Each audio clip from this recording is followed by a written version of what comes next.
Hi, this is Ciacca, and welcome to another episode of Understanding a Jazz Masterwork in under 15 minutes. Today we're going to explore the music of a person who embodies America at its best. Elegance, charisma, integrity, class, eloquence, creativity, humanity, compassion. In other words, beyond category. This is Duke Ellington. As immortalized in this scene from David O. Russell 2013 movie American Hustle, Duke Ellington saved many lives.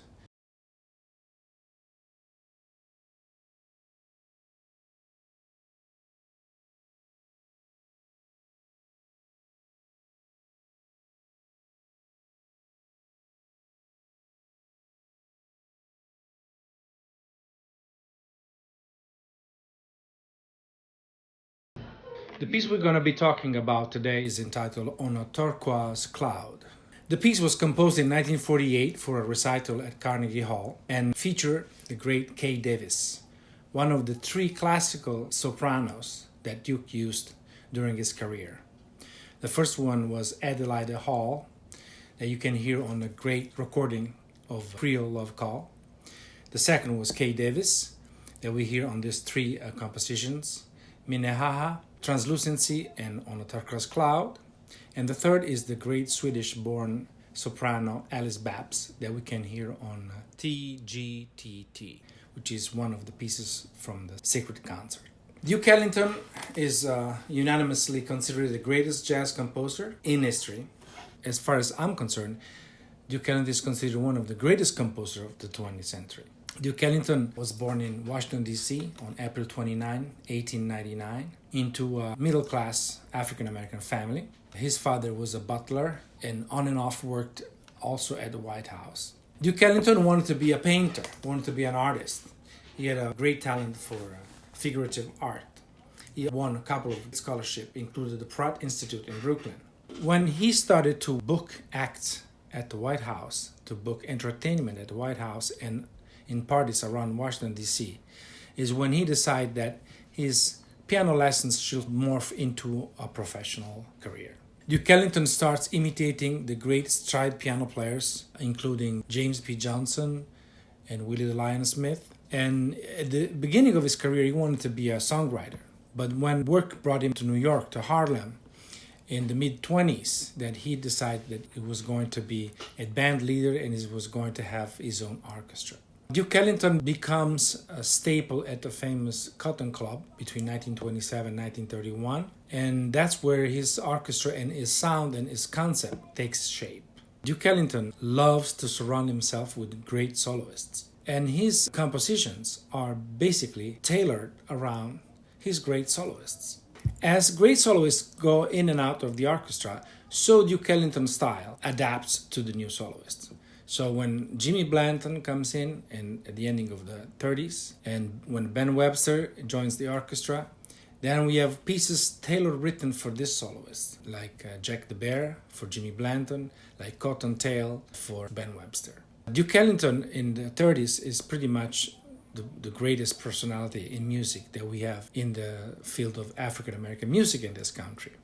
He tours Europe, plays for queens, for presidents all over Europe, and he's definitely a name in the industry, starting in the mid-30s.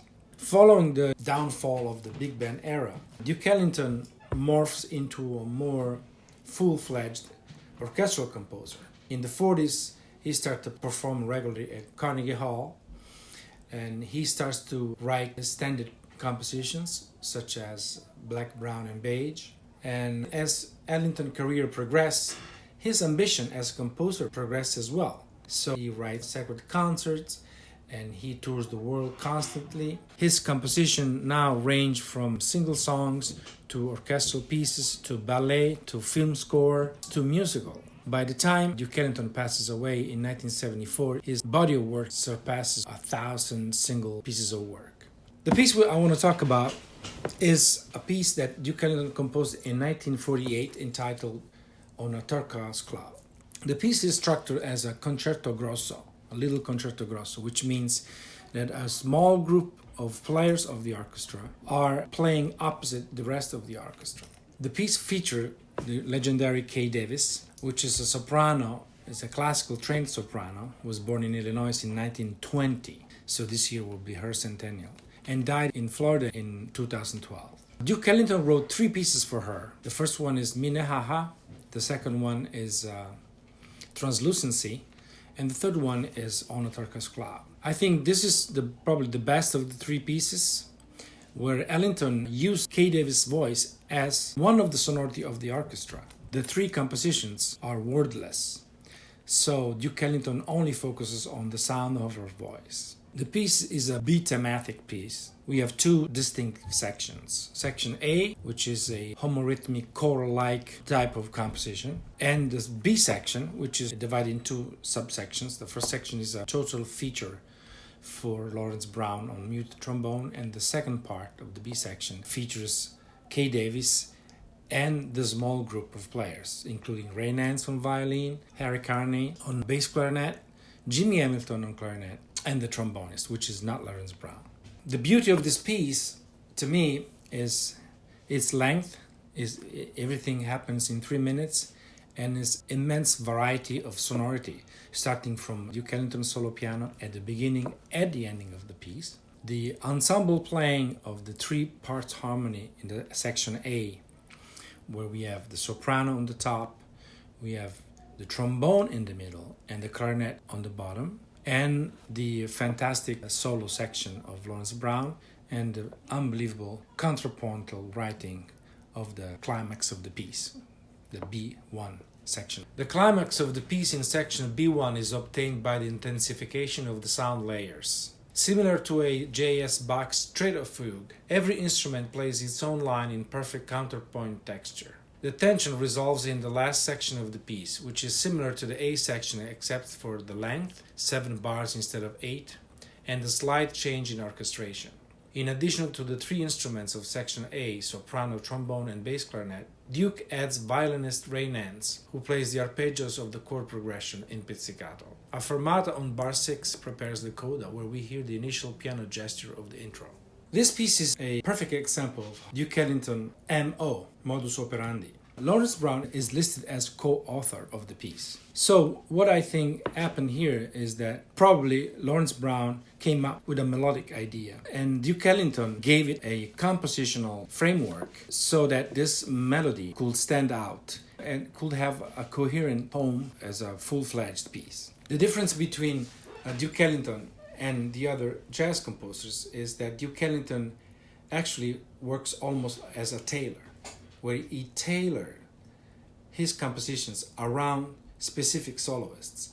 So we have a perfect piece written to feature the beautiful sound of Kay Davis' voice and the beautiful sound of Lawrence Brown trombone. This is the key to understand the genius of Duke Ellington, whose style morphed as more great soloists will join the band. The contribution of Billy Strayhorn is not to be underestimated. Kay Davis, although her stint is only lasts for 4 years with Duke Ellington, she is the first vocalist who recorded Billy Strayhorn's famous composition Lush Life in 1948. This concludes our episode on A Tarkas Cloud by the great Duke Ellington. Please don't forget to subscribe and send us feedback and comments for future episodes.